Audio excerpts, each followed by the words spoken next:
Fala galera, bem-vindos a mais um MetaCast. Jorge Toniolo aqui com vocês. Primeira gravação de hoje. Hoje eu tô um pouquinho mais perto porque eu tomei bem cedo o Venvance, então eu não vou ficar com cara de sono. Espero. Bom, pessoal, antes de qualquer coisa, né, para não esquecer, agradecer todo o pessoal do estúdio e principalmente a CoinLivre, porque sem a CoinLivre não teria como esse canal acontecer. E como a vez passada que o Antídio veio aqui, eu já tô tirando o band-aid, porque ele já veio, então vocês já podem ver o primeiro episódio, ver toda a carreira do cara, enfim. Foi um dia que eu não estava muito bem, então foi só o Vitor que fez a entrevista. Hoje eu que vou fazer. E a ideia, assim como eu trouxe o Veloso para cá e o Sur para cá, é dar uma atualizada no mercado de maneira geral, até porque o Antídio é um puta advogado, que também é criador de conteúdo, então assim, depois a gente vai passar os arrobas todos.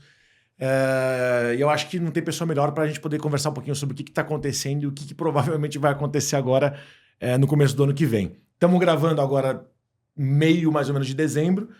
Acho que só vai esse episódio para vocês ao ar no começo de janeiro. Portanto, vamos tentar deixar o mais atualizado possível. Mais uma vez, Antídio, muito obrigado, cara, por ter vindo. Valeu pelo teu tempo. Você não é nem de São Paulo, cara, então muito obrigado mesmo. Pois é. Não, eu que agradeço, Jorge. Primeiramente, é novamente uma honra estar aqui.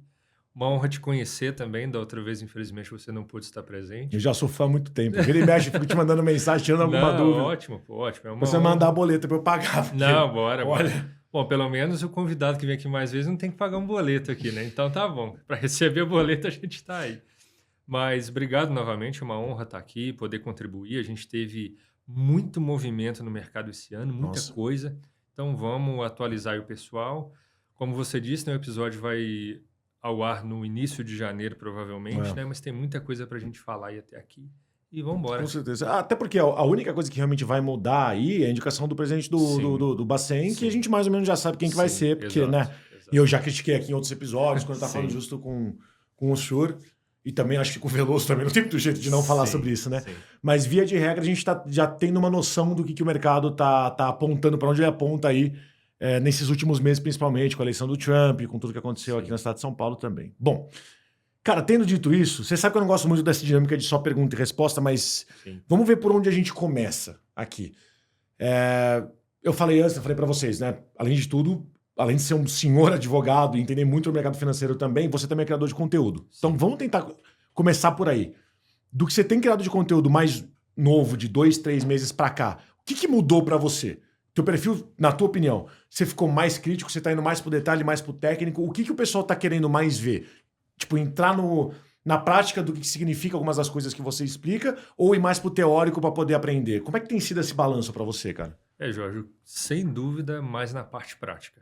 Tá? A teoria, sem dúvida, ela é interessante, ela é importante para dar esse embasamento, esse ponto de partida, mas o pessoal quer realmente ver mais na prática o que todas essas mudanças, toda essa dinâmica de mercado, ela no final do dia impacta, seja no investidor, seja nos negócios, no mercado de forma geral. Então, sem dúvida alguma, o conteúdo mais prático, ele tem gerado ali mais interesse.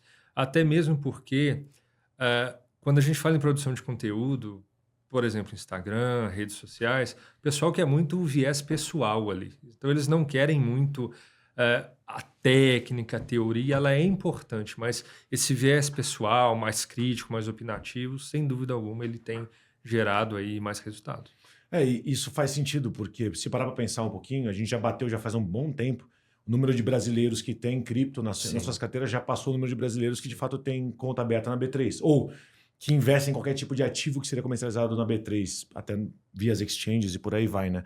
Então, se a gente está falando de investidores profissionais ou não, mas entusiastas que seja, não dá para imaginar que essa galera vai começar a dar tiro para todos os lados sem obter algum tipo de informação. Sim. E eu sou uma dessas pessoas que me informam muito pelo Instagram, nos perfis que, assim como o teu, eu sigo e vejo todo santo dia que aparece coisa para mim, né? Sim. Então, enfim... Eu não quero ser polêmico tão no começo, pro pessoal, eu não sei como me cancelaram ainda, mas... porque eu acho que eu não sou famoso. Se eu fosse, eu estava sendo cancelado, né? Enfim. Mas vamos lá. Panorama geral do mercado cripto. Pensando no que você faz e no que você fala dentro do teu perfil. Você acha que a gente está num momento melhor ou pior do que no começo do ano? Eu acho de maneira geral, tá? Tá, eu acho que a gente está num momento melhor, tá? As regras do jogo, quando a gente fala em regulação, elas estão ficando melhor delineadas. No Brasil, a gente, claro, né, dá um destaque aqui no mercado nacional, mas também no mercado internacional. Muita coisa aconteceu nesse ano, muita definição, muita resolução, legislação, regras comparativas entre vários países. Então, eu acho que, sem dúvida, está ficando muito melhor o mercado em relação até do que a última vez que eu vim aqui, que foi ano Não, passado. cara, eu acabei de voltar de Dubai, né? Tava lá a trabalho, já falei com o pessoal Sim, algumas vezes aqui, lá falando tanto com o que seria o equivalente a um ministro aqui de Dubai, quanto falando com os diretores das free zones, que são especificamente para poder criar sandboxes para a área de cripto. Eles olham para a gente como se a gente fosse Deus na Terra. sim, Porque realmente o Brasil já não bastava a gente estar na frente por causa do Pix, do Open Finance, etc. A maneira como a gente trata a cripto aqui está muito além. está muito Está além. muito além. Tá Então os muito caras além. olham realmente e falam: o que a gente pode copiar? Sim, A única diferença é que essa free zone específica ela usa o common law britânico para poder sim, ajudar, porque não tem ainda leis específicas para isso nos Emirados, né?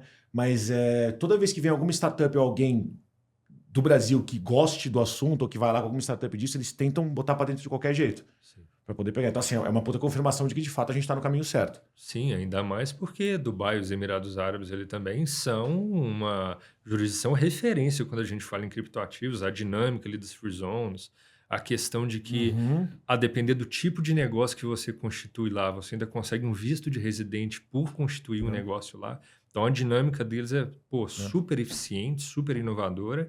E ter a gente no Brasil como referência para eles, sem dúvida alguma, é muito elogioso. Eu não vou lembrar exatamente o nome, tá? Porque são 42 free zones, se não me engano, lá. Entre os Emirados todos. Mas essa daí, especificamente, que fala sobre criptoativos, não só sobre criptoativos, mas Sim. tudo tem a ver com o mercado que junta aí o jurídico com o financeiro. Quando a gente foi lá falar com os diretores, cara, é muito interessante ver que quando a gente fala de sandbox aqui, a gente está falando de algo difícil de se entrar, que participam só algumas empresas para cada um dos entes que são mais importantes. Sim. Então, enfim, a gente pode estar falando de Ambima, Bacen, CVM, e deve ter mais uns 2 só com sandbox. Sim. Lá é o oposto. Lá a própria Freezone é um sandbox por si só. Então, se tiver 10 empresas ou 150, tá todo mundo dentro dessa história.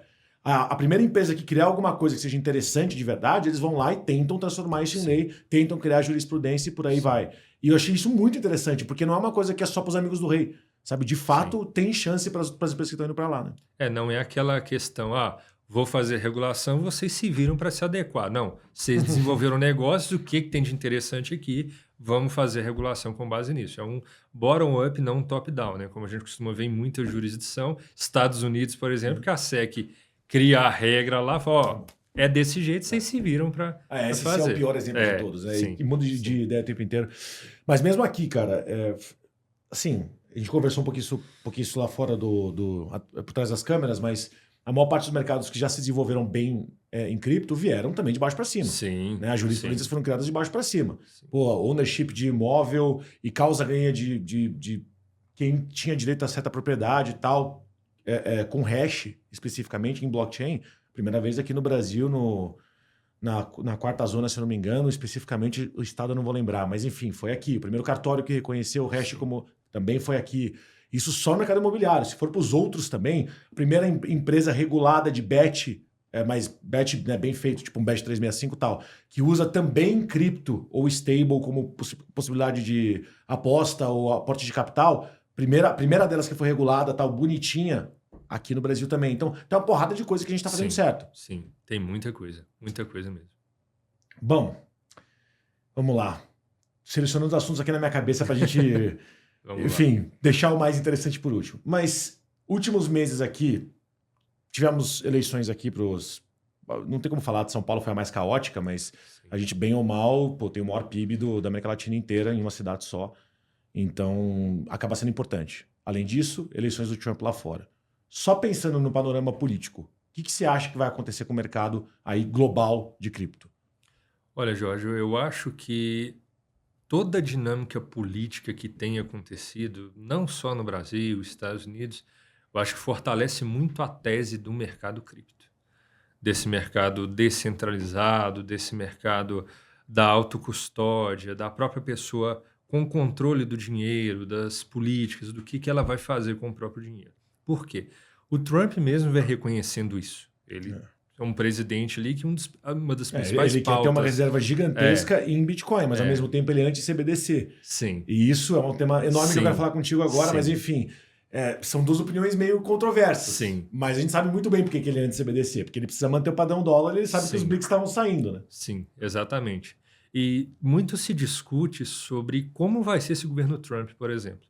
A expectativa é que gere uma dinâmica mais inflacionária, até por conta... Ele é extremamente protecionista. Isso, até por conta do que ele fala sobre mais protecionista em relação ao imigrante, em relação à China.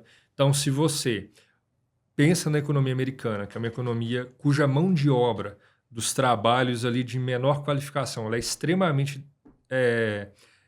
necessitada da força de trabalho de imigrantes, se você tira os imigrantes dali, os americanos vão ter que ocupar essas vagas. Os americanos ele fala não que vai vão... tirar os imigrantes ilegais, mas ele não Isso. fala ao mesmo tempo que vai fazer um processo mais facilitado para trazer novos Exato. imigrantes para lá, que é o que Exato. ele deveria fazer. Exato. Né? Tipo assim, toma lá da... Tipo assim, né, tudo bem, a gente vai tirar os ilegais, porque isso é um câncer no nosso país, sei lá como é que ele fala, mas facilita então a legalização disso. Dá pro cara 3 meses lá de oportunidade...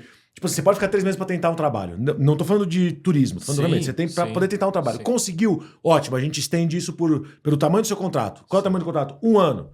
Ou é uma obra e o cara tá trabalhando como pedreiro. Quanto tempo vai demorar a obra? 4 anos. Tá bom, então durante esse período, enquanto você estiver trabalhando, você pode ficar aqui. É assim que funciona Dubai. Sim. Lá não tem... O desemprego é zero. Por quê? Você só pode entrar em Dubai com o emprego com alguém te pagando. Senão, você precisa... Acabou a obra, você tem 30 dias para conseguir outro emprego, senão você é mandado embora. Desemprego zero.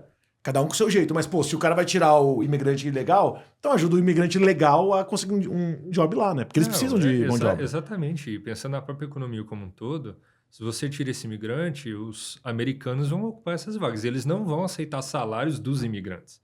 Eles vão querer salários maiores. Isso vai gerar uma pressão inflacionária. Pressão inflacionária tende a gerar uma desvalorização da moeda.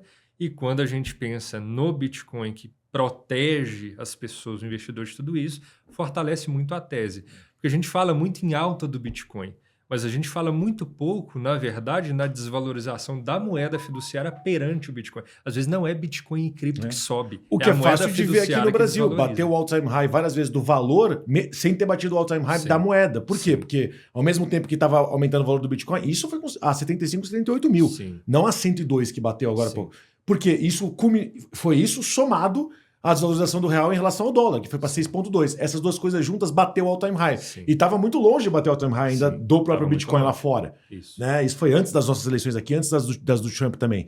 Então, realmente, é uma ótima proteção para a moeda, porque o Bitcoin está se lixando se você está usando o real, o SDT, não interessa o que é. Né? Ele é uma garantia por si só, ele é um lastro por si só que ele é inflacionário. Sim. Ah, mas... E o padrão ouro? Pô, o ouro também tem inflação, gente. Só que é pequeno, é menor. Sim. Em comparação ao Bitcoin. Mas ok, faz sentido. E o Trump não foi o primeiro a falar. Teve muitos senadores lá antes do Trump ser eleito que falaram que queria que o estado deles tivesse uma reserva interna. E isso pressionou, inclusive, a SEC a deixar com que... Porque isso é um problema muito sério, né? No nosso caso aqui, a CVM, mas lá a SEC tem que autorizar que estados tenham carteiras na blockchain. Sim. Isso é um passo muito... Como é que você vai ter reserva se você não tem a carteira do governo? Sim. Então esse é um passo muito grande. Você precisa de legislação para isso, você precisa de regulação para isso. Enfim, né? Então não é um passo simples. Beleza, aceitamos, bora comprar Bitcoin. Não é assim que funciona, né? Não, exatamente. Ainda mais pensando ali que os Estados Unidos ele já é um dos maiores custodiantes de Bitcoin do mundo. Você pegar o top 10 ali, os Estados Unidos até em quinto ou sexto hoje, a China. Então não como país, e sim os fundos que estão lá dentro. Com os fundos mas que estão agora lá dentro. como país... Por isso que o pessoal fala, mas não tem chance do Bitcoin cair de novo? Claro que... Claro. Mas cair de verdade eu duvido muito. Porque nenhum país, se ele quer fazer reserva em Bitcoin, ele não compra tudo de uma vez. Porque não tem como. Seria tanto dinheiro que explodiu o valor do Bitcoin. Para que ele vai pagar 3, 4 vezes mais do que ele poderia? Então vai comprar, vai subir, na próxima quedinha, ele compra tudo de novo. Então toda vez que cair um pouco, não estamos falando mais de baleias, estamos falando de estados-nação. Exatamente. De países, enfim, de estados mesmo, né? Como a gente vê aqui no Brasil. Começando a comprar toda vez que aquilo baixa. Então, assim, ele dá uma segurança muito grande em relação à reta de suporte. Isso que eu não sou trader, né? Mas começou a cair um pouco mais, os estados vão começar a comprar, até voltar ao padrão. Para não falar para o taxpayer que ele está comprando a valor acima, né? Over. Sim, e é uma quebra de paradigma gigante, né? Porque até então, cripto era inimigo do Estado. Agora o Estado está querendo formar reserva. O Estado está imitando o capitalismo, né? Exatamente. Porque, tipo, as empresas, quando está todo mundo em crise e uma certa empresa tem dinheiro, aqui no Brasil é muito normal com os bancos vão lá e compram tudo. Mas comprar uma porrada de startup e tal, porque quando o mercado está em baixa, tudo fica mais barato. Sim. Agora é o Estado imitando o mercado privado. Vão Sim. fazendo a mesma coisa, só que com reserva de valor. Sim, e tem aquele lado, né, Jorge, de mas cripto não nasceu para isso, não é para ficar na mão do Estado, a essência do negócio é contrária. Mas eu acho que tem até um papel interessante no sentido de democratizar mais o acesso, porque, querendo ou não, a massa, ela pensa, pô, se o governo está entrando nisso, é confiável. Não deveria pensar, né? Não Sem deveria, querer né? entrar em polêmica aqui, mas na verdade é o Mas vamos contrário. entrar em polêmica, pô. Mas para a massa, né? A massa acaba pensando assim, né? Se os grandes bancos estão entrando, se o governo está entrando, isso aqui é confiável. Talvez valha a pena eu olhar mais para isso aqui. Aqui no Brasil não tem nada aberto ainda sobre isso, mas é aquele tipo de coisa. A gente está tão acostumado com, quando entra um lado da moeda, eles fazem umas coisas, quando entra o outro lado, ele desfaz tudo que o lado foi feito. Sim. Isso é muito comum com obra, Sim. né? Até o Tarcísio entrar, pelo menos que eu lembro, até o Tarcísio entrar não teve governador ou prefeito que falou, não, tudo bem, vamos pegar aquelas obras do, sei lá, o cara do PSDB antigamente, vamos pegar as obras do PT e vamos terminar elas. Ninguém falava isso.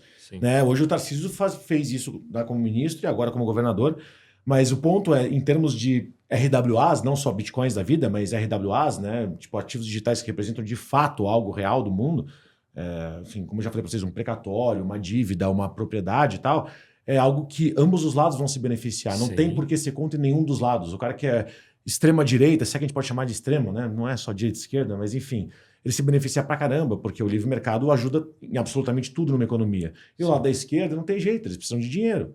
O país está quebrado. Você ajudar um novo mercado a funcionar é a melhor coisa que eles podem fazer. Vão liberar cassino por causa disso agora, começo do ano.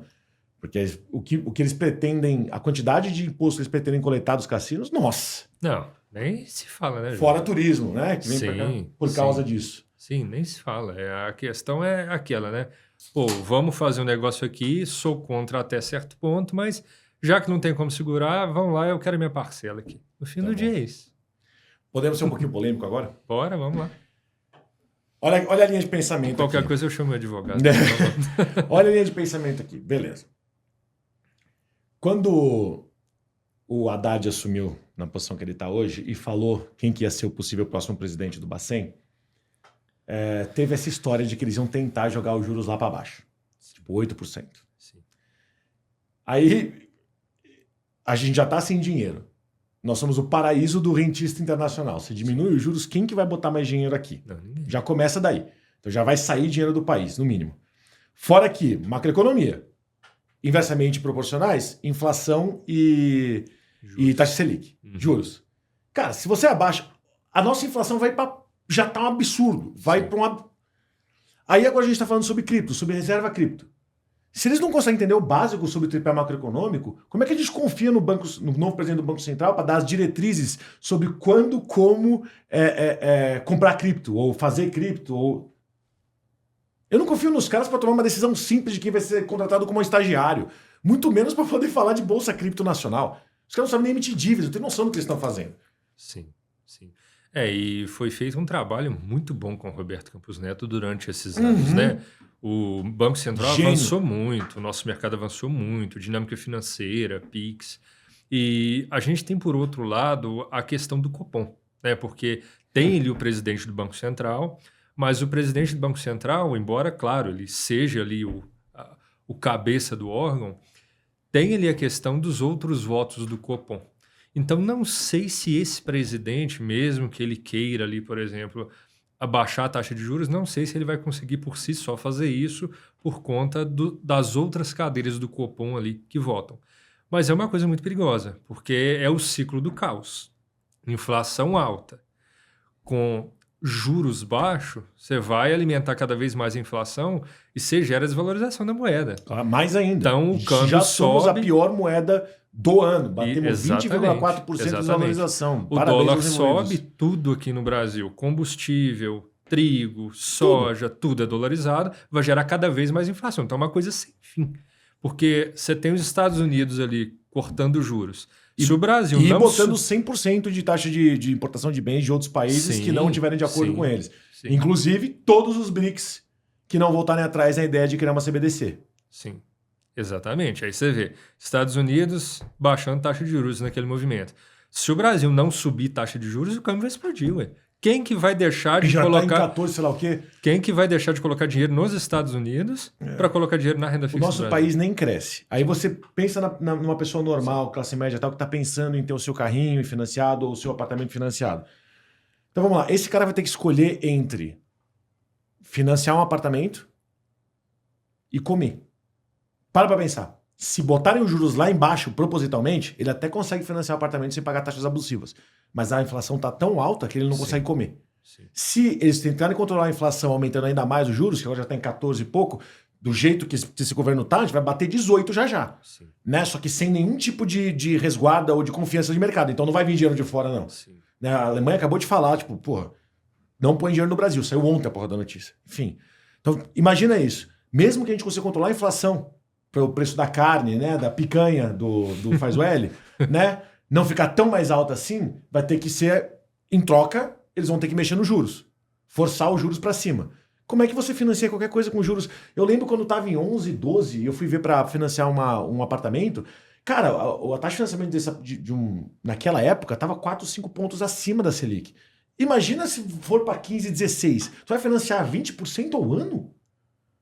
Ou seja, você faz um apartamento em 30 anos. A cada 5 você comprou um novo. Sim. Você pagou no final desse tempo, sem falar na correção monetária, você comprou 6 casas.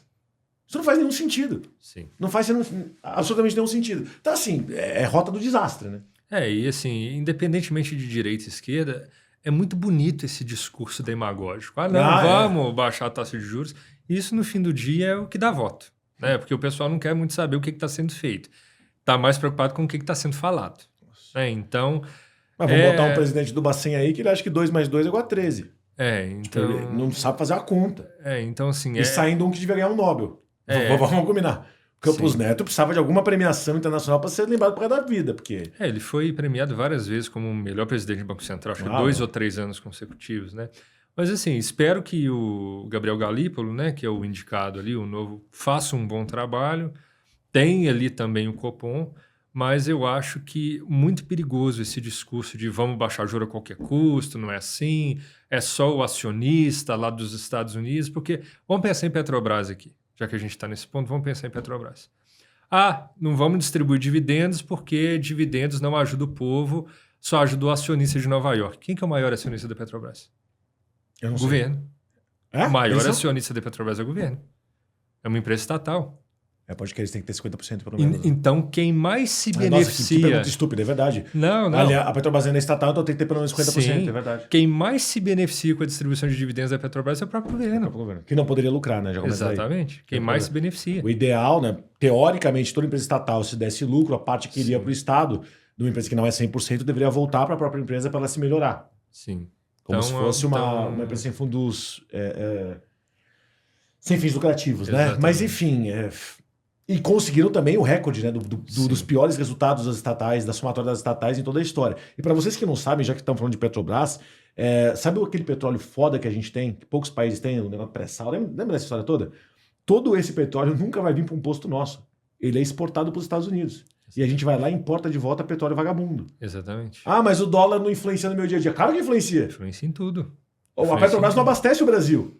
Ele tem um esquema ali, claro, para você ter um superávit, onde você vai lá e joga o melhor petróleo do mundo e compra um pior, você tem um superávit lá legal, né? Mas a gente não está consumindo essa gasolina de altíssima octanagem, a gente não tem. Tem um lugar só, que é o Podium, se não me engano. Sim. Na Podium, que tá 9 ou 10 reais o litro, alguma coisa assim. A única chance que você tem de comprar a nossa gasolina foda é essa. Então, assim, tudo isso, justamente, tem a ver com o dólar. Você está exportando e importando alguma coisa de volta, você tem que comprar isso em dólar. Isso para não falar que mesmo se a gasolina fosse vendida aqui para dentro, da Petrobras direto, aqui para os nossos postos, a gasolina mesma, a melhor gasolina de todas, fosse inteira para os nossos postos, ainda tem que lembrar que é um item extremamente dolarizado. Ele ainda segue o padrão. Não dá para falar, olha, o barril aqui vale menos ou mais do que lá fora. Eles têm que seguir um padrão. Do mesmo jeito que você não pode decidir do nada. Agora o real vale o dobro. Não é assim que funciona. Tem até aquele discurso, para que eu vou me preocupar com dólar se eu não vou para a Disney? Mas muito pelo contrário, né? Quem menos tem que se preocupar com dólar é quem vai para a Disney. Quem tem que se preocupar... de TikTok... Quem tem que se preocupar é quem vai na padaria comprar um pão, quem vai abastecer o carro no posto de gasolina, que é todo mundo, todo mundo faz. Esses são os mais afetados. Quem não consegue investimento de jeito nenhum. Todos são esses mais afetados. Quem não consegue pegar empréstimo no banco, Sim. Porque afinal de contas a taxa está altíssima e... Né? Lembrando, no tempo macroeconômico você tem câmbio lá. Sim. Então, as duas coisas estão forçando tanto a Selic que... E não só falar em crédito aqui para bens de consumo, mas até crédito educacional. Para fazer um financiamento estudantil, a taxa Selic é a base para tudo. Se a taxa está lá em cima para segurar dólar, para segurar a inflação, e aí? Então afeta tudo. E as pessoas que menos se preocupam, na verdade, são as que mais deveriam se preocupar. Então acho que esse é o ponto perigoso que a gente tem no nosso país hoje. Você acha que tem algum tipo de... Eu sei que você não é cientista político, então, mas não tem muito jeito. As duas áreas que você tem mais expertise, né? Mercado financeiro, independentemente se for Bitcoin ou não, cripto ou não, Bitcoin, cripto ou não, e a parte do direito também, cara, para os próximos 2 anos, né? Falamos já, literalmente, Forbes falando, o Brasil não aguenta mais 2 anos de Lula de jeito nenhum. O que você acha que pode acontecer nos próximos anos, dado o cenário de agora? Temos risco aí de começar um processo novo de impeachment, temos risco de, sei lá o que raio. Impeachment desde presidente da República até ministro do Supremo, tá? De maneira geral. Olha, Jorge, sendo bem sincero, eu acredito que não mude muito do que a gente tem hoje. Eu acredito que esse mandato presidencial ele vai ser concluído. Não acredito que tenha força ali para um processo de impeachment, porque está tudo muito polarizado. Nem mesmo o Congresso, muitas vezes, ele consegue se unir para passar alguma coisa adiante. Para fazer o básico. Né? Então, não acho que vão movimentar alguma coisa nesse sentido. Claro que o que manda em tudo é a economia. A hora que o negócio começar a apertar demais no bolso do povo, o povo começar a fazer pressão, galopante aí foi o que aconteceu com o governo Dilma, né? Então, ou seja, vamos rezar para os próximos anos ser uma porcaria para a gente eleger um Milei aqui? É isso? Imagina vamos se a gente tivesse um Milei. Nossa, aqui. Vamos anexar a Argentina e traz o Milei como presidente, por favor. Nunca gostei da Argentina, estou gostando agora. Pelo amor de Deus, cara. Mas enfim. E aí tem o outro lado da coisa, né? Eu falei sobre o impeachment e tal, questão política pura, né? Não tem muito o que falar. Concordo contigo, né? O bolso das pessoas é o que mais faria elas irem para a rua. Lembra do 4,20 do Exatamente. Né? Não foi por causa de 20 centavos. Não, foi a não bomba foi, de estourar, a foi... última gota. Exatamente. Só que eu acho que o brasileiro... Aquele negócio assim, só se move quando a água bate na bunda. Sim. Mas eu não tenho mais noção do que é água bater na bunda pro nosso povo. Porque, meu Deus do céu, cara. Mas sabe o que eu acho que é o problema, Jorge? Tá muito polarizado. Então, a gente está num ponto que as pessoas pensam o seguinte, olha, não importa o que é feito, importa quem faz. Isso é muito perigoso. Porque se aquele candidato a quem eu tenho simpatia, ele faz algo errado, eu vou tentar justificar o erro dele. Se o outro candidato faz algo certo, eu vou tentar desmoralizar aquele acerto que ele teve, tirar o mérito dele. Então, com essa polarização, a gente não consegue avançar em nada enquanto sociedade, enquanto população. Sem falar em mídias sociais, quantidade de fake news que tem por aí. Não tem jeito. Então, isso tudo foi feito de forma planejada. Essa polarização não é por acaso. Isso foi um trabalho de anos, muito bem feito, para que houvesse essa polarização. Tem entrando na questão, tá? Rico contra pobre, toda essa questão toda. Por quê? Se não tiver união, se não tiver identificação, nada acontece. As coisas continuam indo como estão e quem está lá no poder é quem mais se beneficia, independentemente de quem seja. O pessoal não entende, não é direita versus esquerda e não é nem intervencionismo, o totalitarismo versus o libertarianismo, né? Sim. Acho que não é nem essa questão, é nós versus eles. É a casta política versus nós. Esse é o problema. Tipo, não importa quanto você ganha, o teu inimigo, entre aspas, se a gente vai falar sobre populismo aqui, que eu não gosto, mas o inimigo comum de todo mundo é a casta política, que não produz absolutamente nada, que é jogo de soma zero, e que tudo que faz de errado, né, aquele negócio. Se uma empresa dá prejuízo, quem paga são os donos. Se um país dá prejuízo, quem paga é a população. Exatamente. Não existe dinheiro do governo, só existe o nosso dinheiro. Então, enfim, quem está sofrendo somos nós. É por isso que eu não entendo quem apoia, não importa qual lado você esteja, tá? O Estado gordo. Com muita verba, com muita gente dentro. Tem até um termo. Não faz sentido. Tem até um termo que eu não gosto muito, muitos não concordam, mas dinheiro público. Não existe dinheiro público. Existe dinheiro privado que é repassado ao ente público, para o ente público Estado não faz fazer dinheiro. As políticas ali, exatamente. Inclusive, para o pessoal falar, mas você pode imprimir moeda. Eu nem vou falar sobre inflação. Literalmente, imprimir moeda, ou papel moeda custa mais caro do que o valor sendo impresso lá. Tipo, a nota de R$200, claro que para imprimir é mais barato, mas o processo inteiro de produção, moedas, notas menores, é mais caro do que o valor da moeda. Sim. Então, assim, imprimir dinheiro não resolve absolutamente nada. Não, nada. Isso sem falar de inflação, de maneira geral. Sim. E também, infinitamente, emitir dívida também não adianta. Os Estados Unidos fazem isso à vontade porque são a maior potência do mundo, mas honestamente, se não fossem, se os BRICS realmente criassem uma moeda interna entre eles, ou um sistema de exchange, onde você tivesse pool de liquidez da CBDC de cada país, os Estados Unidos estavam ferrados. Sim. É por isso essas sanções que o Trump quer colocar no ano que vem. Sim. Ele morre de medo disso, da quebra do padrão dólar. Sim. E a hegemonia americana ao longo dos últimos anos, ela diminuiu bastante, né? A Com China, certeza. pô, dos últimos 20, 30 anos, despontou aí como uma candidata a ser a primeira potência do mundo aí. Então, Se não for ainda, né? Porque os números não são sim, esse é o problema. abertamente Não dá divulgados, para né? confiar nos Porque números. quando né? eles fazem esse tipo de conta, eles não contam a participação de um certo país, porque no final das contas é isso, né? Os grandes Sim. empresários, eles têm 50% da sociedade com o governo chinês. Então Sim. ninguém está contando qual o percentual que eles têm de empresas fora do Sim. país deles. Se contar Sim. tudo isso aí, pô, a economia deles... Toda vez que também crise aqui no Brasil, os chineses que compram as coisas. Sim. Enfim. Não, o chinês é o maior parceiro comercial do Brasil há muito tempo. Né? Pois é. Cara, sem querer abusar muito de áreas um pouquinho mais fora, mas pele da censura. Cara, eu sou totalmente contra. Não, mas óbvio. Tá. Ninguém tá perguntando se é a favor ou contra. Ninguém em sã consciência devia ser a favor. Senão eu aqui seria preso, por tudo que eu falo. Até os O outros, Jean tava preso, ninguém fala nada, ele estaria preso também. até os outros falam em pele da fake news, né? Não é isso, né? Porque O Ministério do Controle de Redes Sociais, você tá de sacanagem. Porque a questão é, quem vai definir o que é fake news e o que não é? É. Esse é o grande ponto. Quem vai definir? Se as próprias redes de comunicação, os jornais não fazem isso, não tem noção do que estão falando. Exatamente. O Globo Esporte joga a notícia que eles não veem o background. Quem que vai falar que não, eu sei de toda a verdade, eu sou oráculo. Né? Na cultura nórdica tinha o Mimir, né, que era o deus da sabedoria suprema lá, enfim. Quem é a pessoa que vai falar isso aqui tá certo, isso aqui tá errado? Você não tem como não ter viés. Qualquer pessoa que for colocada para ser o último decisor, como se fosse um editor de um jornal ou dono de um jornal, ele tem viés.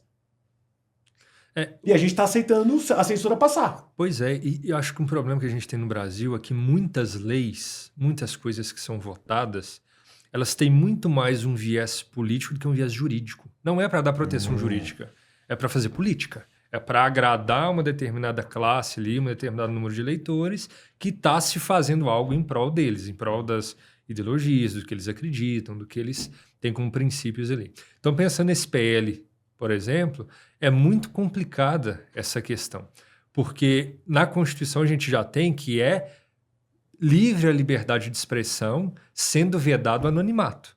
Então, eu sou responsável pelo que eu falo aqui. Você é responsável pelo que você fala. E isso já está desde 88. Então, o que a gente tem que fazer é verificar todas essas questões que são faladas, se ofender a honra, ofender a imagem. A gente já tem legislação para isso. Faz com que as pessoas sejam devidamente investigadas, devido processo legal, ampla defesa, contraditório, Perfeito. e tem ali a punição. A gente não precisa de um projeto de lei para regular esse tipo de coisa. Segurança de contratos. Simples assim. É um dos princípios básicos do liberalismo, que é o meu pensamento, pelo menos. Eu sou libertário e liberal. A gente tem que ter segurança em contratos. No Brasil você não tem segurança absolutamente nenhuma. Sim. Pronto, te ofendeu de alguma forma, vai lá e processa. Você pode ganhar ou você pode perder. Acabou. Exatamente. Ponto. Fez uma fake news sobre você, sobre a sua empresa, vai lá e processa. Você não precisa de mais leis. Gente, a Constituição americana é minúscula perto da nossa e lá funciona mil vezes melhor do que aqui. Não é mais lei que resolve. Tinha que ter um revogaço de muita porcaria por aí, mas enfim, Não, até porque para de gastar dinheiro público criando coisa que não precisa. Pois é, quantas emendas à Constituição a gente já tem desde 88, que é uma Constituição muito nova, à frente americana, toda hora tem emenda. Foi para o superior, não vou lembrar agora, mas ficou como pauta do Congresso, aí depois foi para o Senado e tal, os caras estavam decidindo, foram meses de trabalho, de 583 deputados que a gente tem, se não me engano, e mais sei lá quantos senadores, para definir se a gente ainda poderia falar a palavra criado mudo. Cara, meses de quantos funcionários, cada deputado tem direito a 20 pessoas na equipe. São milhares de pessoas paradas 3 meses para poder argumentar se criado mudo pode ser falado em voz alta ou não. Não tem nada mais importante para resolver. Exatamente, ninguém tá passando fome, todo mundo tem saneamento básico, todo mundo tem acesso à educação. Você pode sair na rua tranquilo, sem medo de ser assaltado. O SUS funciona super bem, você nunca vai ser assaltado. Tá tudo lindo no Brasil, a gente é a Suécia aqui, né? O que importa agora é determinar se criado mudo é uma palavra que deveria ser extinguida do nosso vocabulário. É difícil, é complicado. Eu sou dos tipos de cara que vira e mexe, eu deixo ligado na TV Senado, essas coisas. Sim. Quando eu vejo as pautas sendo votadas, e aí, em compensação, quando vai votar o aumento do salário deles, é assim, em relação ao aumento do salário de 13%, fechou. 13 segundos os caras passaram. Não teve voto, não teve nada. Em 13 segundos, isso quando não é na madrugada, né? Você acorda de manhã ali, o negócio já tá feito. Eu vi uma outra que é assim, parece que Fizeram uma conta, isso é por moeda, tá? Que o custo inteiro de toda a monarquia britânica em libras, Eu vi passado isso. para real, é menor do que o custo do nosso Supremo. Eu vi isso. 11 pessoas custam mais do que a monarquia inteira da Inglaterra. Em libras. Como que o pessoal não tá na rua tacando... gente, não violência, tá? Mas assim, como que o pessoal não para? Pô, o cara que arrasta a cadeira, que levanta a cadeira do ministro e depois empurra de volta, ele só faz isso na vida. 22 mil reais. O cara arrasta a cadeira e botar de volta. É só isso, 22 mil reais de salário. Até na época, quando o Brasil ainda era colônia de Portugal, né? Teve toda aquela questão do quinto dos infernos, né? Esse termo, não sei se o pessoal sabe, é porque a carga tributária no Brasil era 20%. E já teve toda a questão para o Brasil ser independente. Agora, hoje é 40% da carga tributária média. 46,2%. E tá tranquilo, tá? E com o IVA agora, que vai ser aplicado até 2030, né? Entra agora, mas até 2030 tem que... A gente vai para 48,6, se não me engano. Alguma coisa assim. E o que gente, a curva de Laffer... Dá uma olhadinha, a curva de Laffer. Já passamos... É a 27 ponto pouquinho o máximo da curva de Laffer. Que é quando um estado arrecada o maior percentual de... Desculpa, percentual não. O maior volume de dinheiro em impostos possível. Tá? É mais ou menos 27,5% da renda total mais consumo. Do imposto aplicado sobre tudo. 27,5%. Os países que são mais bem-sucedidos, mais liberais, estão bem perto disso aí, entre 25 e 30. Sim. Cara, 47, tu passa 6 meses quase do ano só para pagar imposto. Não, e até puxando esse paralelo que você fez da curva de Laffer, né? Não necessariamente o Estado aumentar imposto, ele vai arrecadar mais, muito pelo contrário. Ele vai arrecadar menos. Exato. Existe um teto. Por quê? Se aumenta muito a carga tributária, até para a audiência entender essa questão, quando você aumenta muito a carga tributária, você desestimula a produção. Você desestimula a produção, você tem uma alíquota de imposto maior para quem produz, mas ele vai produzir menos. Então, no volume de produção, você tem menos fato gerador para cobrança de imposto e arrecadação. Sem falar que menor produção, menor renda, mais desemprego, mais miséria. Então, aumento de imposto definitivamente não... A história comprova que não é o melhor caminho ali para arrecadação e para melhora econômica, social do país. Pois é, e olha que coisa bizarra, né? Vou falar um termo aqui meio que eu não deveria falar, mas vamos lá. O que é escravidão ou servidão? Aquele tipo de trabalho que você basicamente ou não ganha nada ou ganha só o suficiente para você subsistir dentro de uma estrutura fechada. Então, é basicamente falar que 100% do que você trabalha é imposto. Sim. Do outro lado, você teria um estado onde você não tem que pagar nada de imposto. Singapura não tem imposto sobre nada. Né? Então, se você ganha 100 reais, de um lado você pagaria 100 reais para o governo, do outro lado, se você ganhasse 100 reais, você pagaria 0, 1. Então, a pergunta que fica, né, quando a gente fala de curva de Laffer é, se 100% do que você ganhasse fosse para o Estado, você trabalharia? Não. Vou ficar desempregado e ainda ganhar dinheiro do Estado. E 90, e 80, e 70. Essa que é a curva que foi feita. Depois de muito se discutir, muito se pesquisar, foi entendido que o melhor número é mais ou menos 27,5%. Um quarto do que você ganha aí, contanto que isso volte para você. Que no Brasil a gente sabe que não volta nem 10% dos 27,5%, nem 2% voltam pra gente, né? Enfim, então é mais ou menos isso que a gente tá falando aqui. E, cara, eu tava conversando com uma menina esses dias que ela falou, eu não gosto muito de ver notícia negativa e tal, então eu meio que desligo porque eu não sinto muito bem. Eu falei, cara, foge do Brasil então. Qual foi a última notícia positiva que você teve? Qual foi a última vez que a gente ligou teve alguma notícia positiva? Pô! Quando a Amanda Vettorazzo virou deputada. Tô brincando, foi só um exemplo. Mas enfim. Pô, não tem nada que a gente possa se segurar. E aí vamos voltar pro nosso trabalho aqui. Sim. Quando a gente fala do mercado de cripto, o ideal é que quando você adota, seja a parte técnica de blockchain, segurança de dados, transparência, quando a gente está indo para CBDCs, stablecoins e tal, espera-se adotar isso num país controlado, que as instituições funcionem, que uma respeita a outra, que tenha autonomia dos poderes, entre outras coisas. Achar que a gente está pronto para um mercado desse, sendo que numa canetada o presidente do Bacen pode falar, olha, agora o laço da operação, da criação da nossa CBDC não é mais a operação, a troca, e sim agora a emissão de dívida ou emissão de moeda. Na canetada ele pode fazer isso sozinho. Acabou. Esse é o problema, né? Insegurança jurídica. Você fez a pergunta, o que você espera pelos próximos 2 anos? Eu não sei direito o que esperar pelos próximos 6 meses. Então, Brasil, a gente tem esse desafio. O Musa falou a mesma coisa. Não, e até assim, pegando um paralelo, puxando para o direito, aquela questão da curva de Laffer, no direito a gente tem um fenômeno muito parecido. que a gente chama de anomia legislativa. Qual que é a questão? A anomia é a ausência de leis ou ausência de efeitos jurídicos. Quando você tem leis de menos, você tende a um caos social. Quando você tem leis demais, você também tende a isso, porque as pessoas não entendem, não tem como acompanhar a dinâmica. Então, o excesso de leis gera insegurança jurídica e não segurança jurídica. Até porque um dos nossos pilares, vamos chamar assim, não é enfim, da nossa Constituição é que você não pode alegar ignorância em relação à lei. Você não pode falar, eu fiz porque eu não sabia que era errado. Sim. Né? Aquela coisa, o Estado só pode fazer o que a Constituição lhe permite e o cidadão pode fazer tudo menos aquilo que a Constituição lhe proíba. Exato. O problema é tanta lei, muitas vezes as leis que estão uma contra a outra, você não sabe. Esse debate o mesmo tema, você tem leis totalmente controversas sobre. Sim. Só que você não pode alegar que você não sabia. Sim.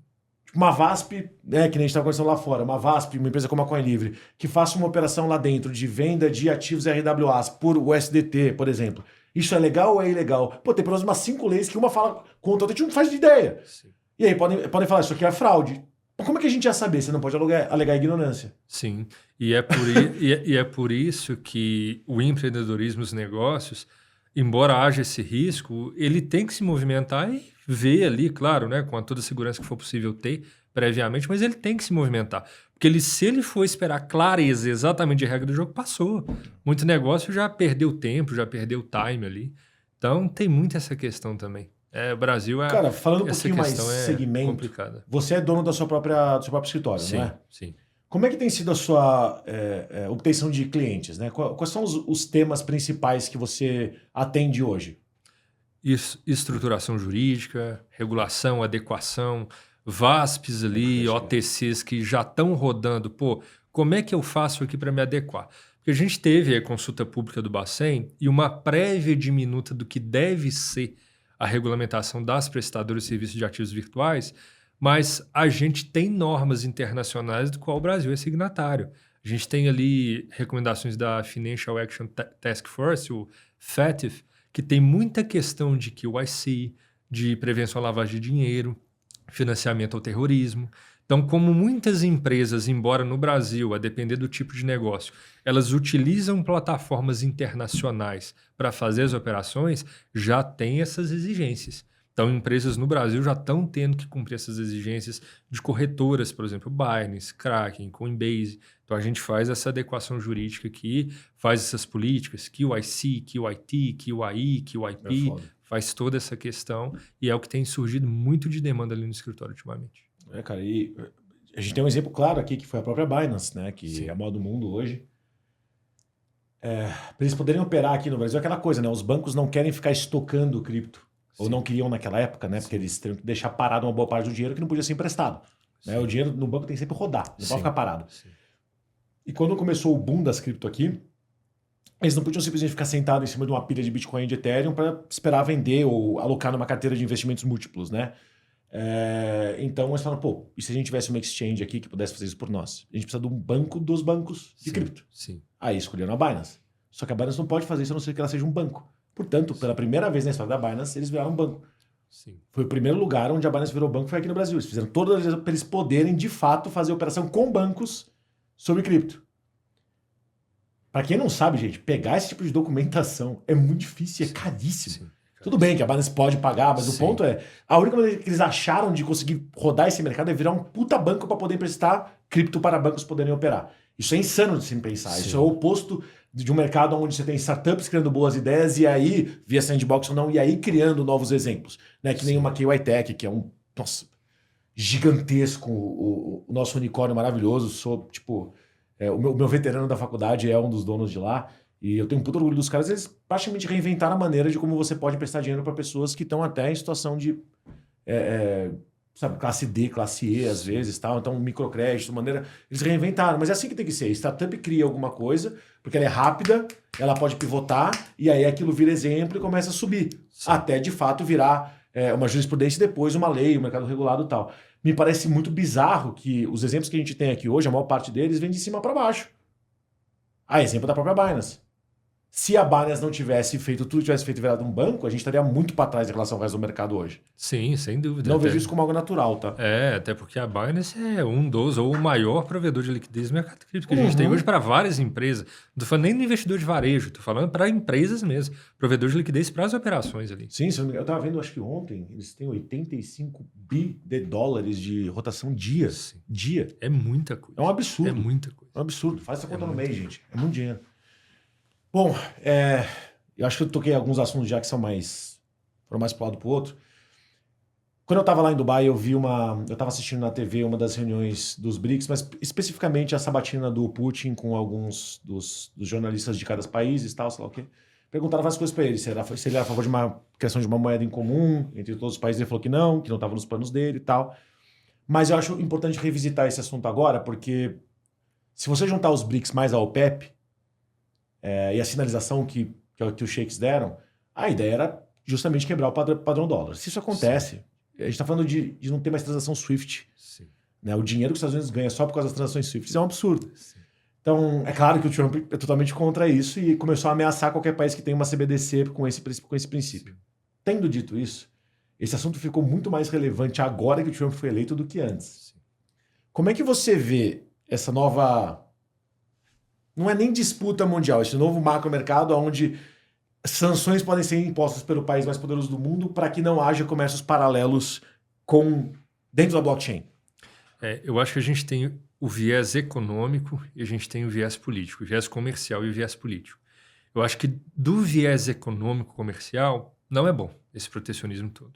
Acho que é interessante uma maior dinâmica de mercado, uma maior liberdade de negociações, para os países fazerem negociações entre si. Agora, do viés político... E os bancos entre eles. Os bancos entre eles. Né? Tipo assim, você não pode... Um banco de um país e o banco do outro país não fazem transação direta. Eles têm que usar sistema SWIFT, padrão dólar, tal, sei lá o quê. Sim. Isso é meio ridículo. Sim, é um intermediário obrigatório ali que a gente tem exatamente. Hoje, que engessa muita dinâmica de negócio no mercado. E deixa as coisas travadas, demoradas. E sujeita ao compliance de entidades americanas. Sim. Pô, por que uma nação soberana precisa ficar sujeita ao compliance de outra nação que nem está no meio daquela transação, não tem nada a ver? Pô, o Brasil vendendo cana para a China. Sim. Sei lá, tô chutando aqui, tá, gente? Enfim, o que tem a ver as regras do governo americano com isso? Não tem nenhuma. Por que tem que passar pelo aval ali do... Exatamente. Não precisaria. Sim. Vai direto. Usa cripto. Sim. Mais fácil. Sim. Só que agora o Trump se posicionou contra. Nesse ponto é o que eu falei, né? Os Estados Unidos, eu acho que ele tende a voltar um pouco da força dele com o Trump em virtude disso tudo.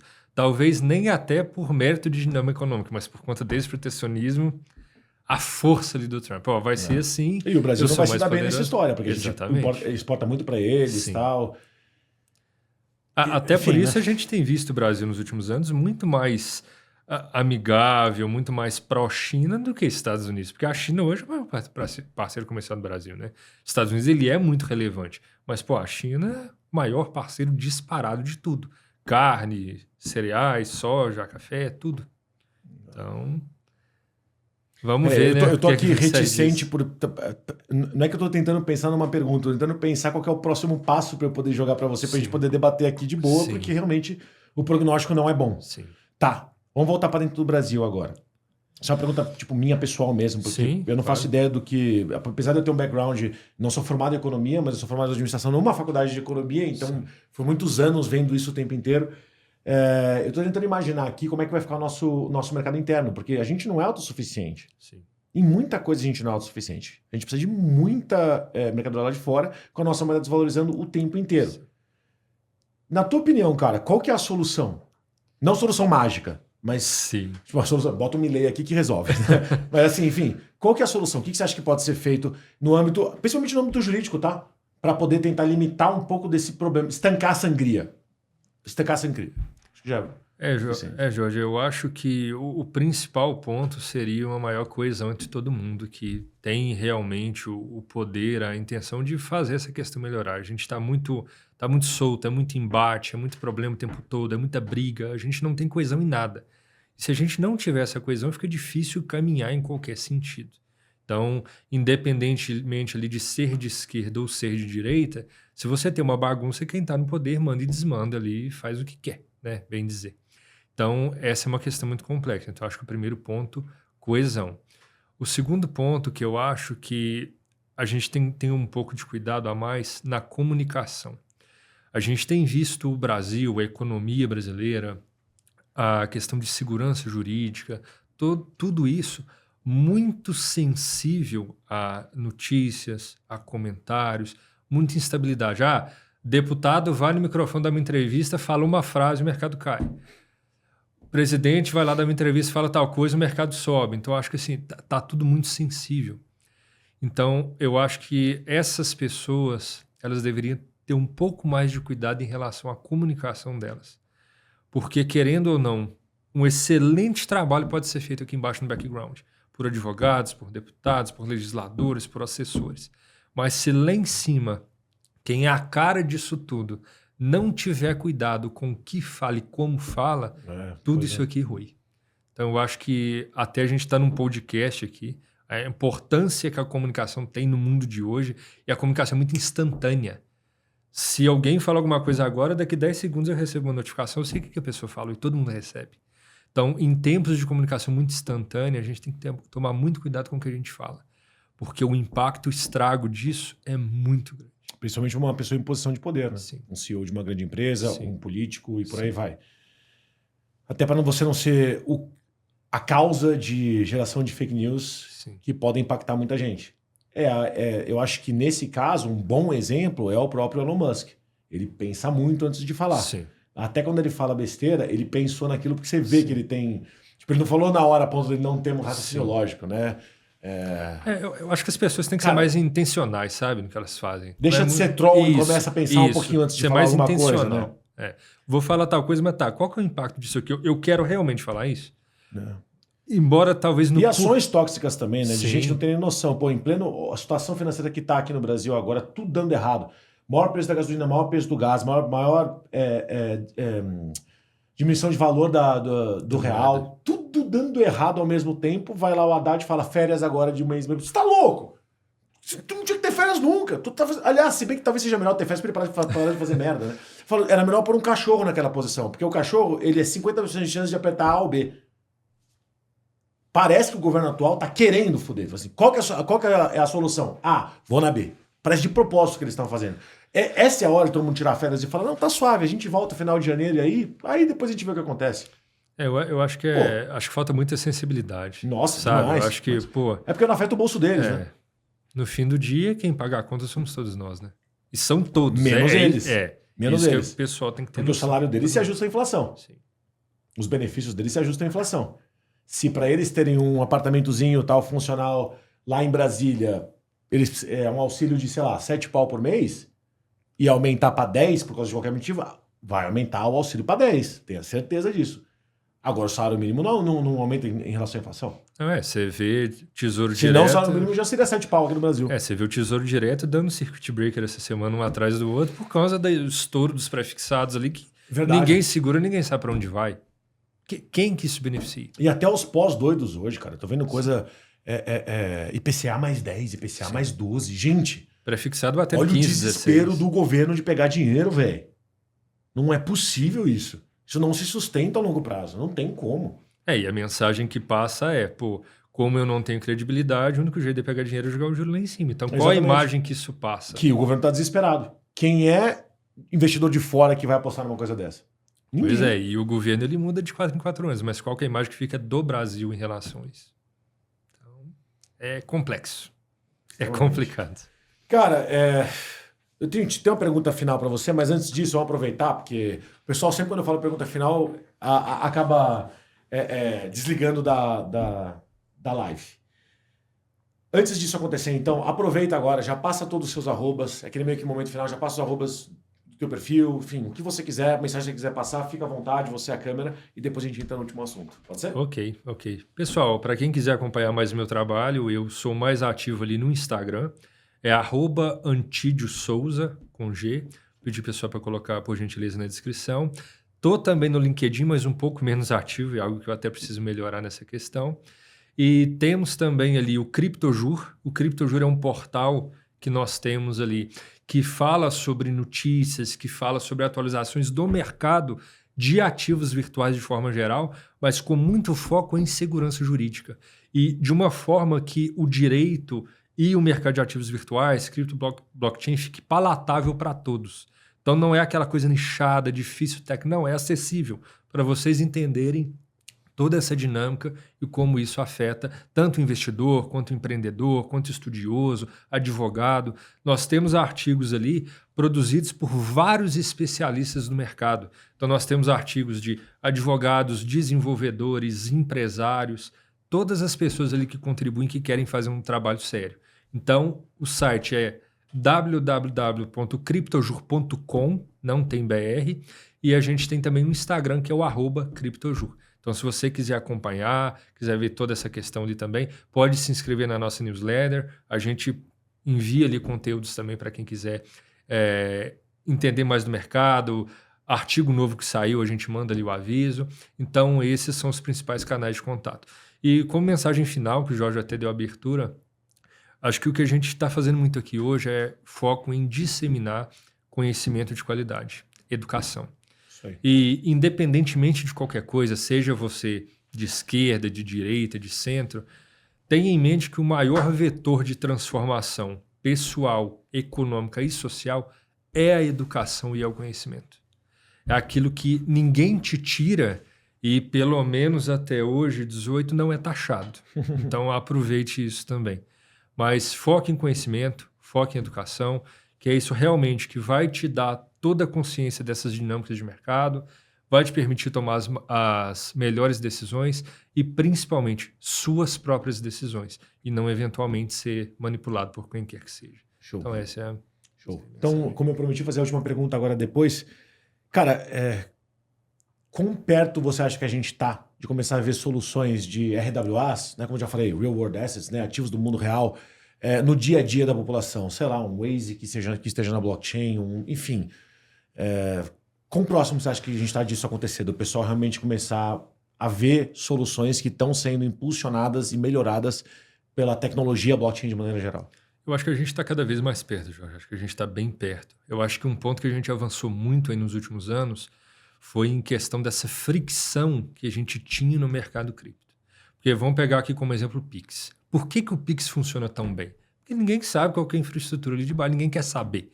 Você entra nesse aplicativo, você quer que o dinheiro seja enviado e que ele chegue em quem ele tem que chegar. Mercado cripto, como novas tecnologias que surgiram, por exemplo, Account Abstraction, toda essa questão, diminuiu muita fricção. Então, a tecnologia blockchain ela está mais acessível para as pessoas, elas conseguem fazer operações, muitas vezes sem nem saber o que tem blockchain ali atrás. Agora, um ponto eu acho importante. Embora não seja necessário saber, eu acho importante que, principalmente nós, atores do mercado que atuamos com isso, nós sejamos responsáveis por passar cada vez mais essas inovações, como que isso foi possível, os benefícios que foram gerados através da tecnologia blockchain ou outra DLT que seja, para as pessoas tomarem consciência de que isso, na verdade, é um aliado delas e não um inimigo. Então, eu acho que vai muito disso. Então, estou muito otimista com os próximos anos. Acho que a gente vai estar muito próximo de ter todas essas questões acessíveis, aplicáveis aos investidores. A regulação do Bacen, ela vem para isso também. Acho que ela vai ter um papel muito importante em regular todas essas dinâmicas. O Bacen, ele tem sido muito receptivo, a CVM tem sido muito receptiva à nossa tecnologia. Como você falou, a gente é referência para Dubai. E eles querem ajudar. Exatamente. O Bacen e a CVM estão querendo ajudar a gente a construir. Para os Emirados Árabes. Então, estou muito otimista com isso e acredito que nos próximos 1 ano e meio, 2 anos, a gente vai ter muita coisa nova. Show de bola. Gente, para quem ficou até agora, eu queria agradecer vocês. Não esquece de curtir, compartilhar, ativar o sininho para vocês saberem. Mas via de regra, todos os nossos episódios, 2 vezes por semana, toda terça e quinta-feira, às 8 horas da noite. Beleza? E, de novo, não esquece de se inscrever, só um botãozinho. Só 40% do pessoal que segue a gente, que assiste a gente, está de fato inscrito. Então, não custa nada. E agradecer mais uma vez o teu tempo, cara, você ter vindo aqui para São Paulo, de verdade. Eu que agradeço, conte comigo. E tenha certeza que eu vou chamar mais vezes, porque esse tipo de exercício aqui de comentar um pouco do que está acontecendo, felizmente ou infelizmente, por causa do nosso governo atual, a gente tem que ficar revendo o tempo inteiro para tentar se atualizar e saber o que está certo e está errado, o que agora não pode ou pode. Então, quando você voltar para São Paulo, já me avisa de novo que a gente marca, beleza? Combinado. Eu que agradeço por tudo. Obrigado novamente pelo convite. É uma honra estar aqui. Eu acompanho vocês, não estou só aqui como convidado, eu vejo os vídeos, vejo Que as legal, participações. que legal. Então, o que eu puder contribuir para quem faz realmente um trabalho sério de contribuir para o mercado, para as pessoas, pode contar Show de comigo. bola. Vocês são essas pessoas. Muito obrigado de verdade, pessoal. Obrigado mais uma vez para quem ficou até agora. Até o Obrigado, próximo pessoal. episódio e tchau, tchau.